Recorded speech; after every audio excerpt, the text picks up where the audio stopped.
Breaking news. Srisailam జలాశయం ముందు భాగంలోని ప్లంజ్ పూల్ వల్ల డ్యాంకు ఏ మేరకు నష్టం జరుగుతుందనేది అంచనా వేసేందుకు ఇవాళ లోపలి వీడియో తీయనుంది నిపుణుల బృందం. ప్లంజ్ పూల్ పై నుంచి అడుగు భాగం దాకా అండర్ వాటర్ వీడియో చిత్రీకరించనుంది. ప్లంజ్ పూల్ లోతు ఎంత, డ్యాం పునాదులకు ఏమైనా ముప్పు కలుగుతుందా అనేది ఇవాళ తీయబోయే వీడియో ద్వారా అధికారులు విశ్లేషించబోతున్నారు.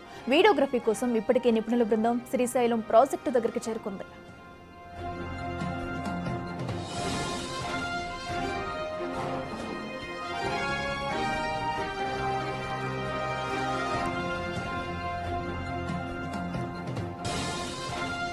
రేటికి ఇదే అంశానికి సంబంధించి మరింత సమాచారం మా ప్రతినిధి శ్రీరామ్ ఫోన్ ఇన్లో అందిస్తారు. శ్రీరామ్, చెప్పండి. అటు శ్రీశైలం జలాశయం వద్ద అయితే ప్లంజ్ పూల్ పై నష్ట నివారణ చూసేందుకు కూడా అటు బృందం అయితే అక్కడికి చేరుకునే అవకాశం అయితే కనిపిస్తుంది. సో ఎప్పటి వరకు అక్కడికి వచ్చే ఛాన్స్ ఉంది? డీటెయిల్స్ ఏంటి?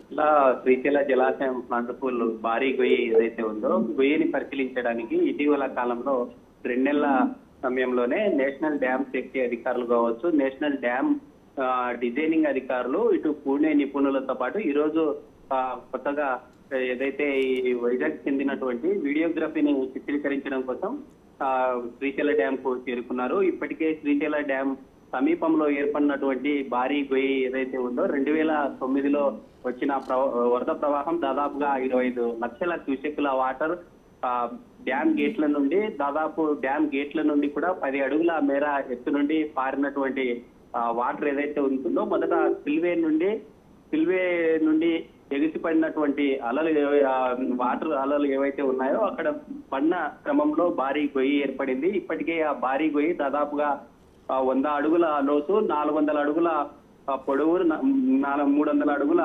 వెడల్పుగా ఇప్పటికే సందర్శించినటువంటి బృందాలు ప్రభుత్వానికి నివేదికలు కూడా పంపినటువంటి పరిస్థితులు కనిపిస్తా ఉంది. అయితే గత 5 సంవత్సరాల కాలంలో ఈ డ్యామ్ సంబంధించి వైసీపీ ప్రభుత్వ హయాంలో నిర్లక్ష్యం చేశారు. ఈ ప్రభుత్వ ఏర్పడిన తర్వాత డ్యామ్ సంబంధిత మరమ్మతులు, ఈ కేబుల్ వే కావచ్చు లేదా వివిధ డ్యామ్ సంబంధిత గేట్లను కూడా వర్క్ చేయనటువంటి వాటిని వర్క్ స్పీడప్ చేస్తున్నారంటూ కూడా తెలుపుతున్నటువంటి పరిస్థితి. Right Sriram, thank you.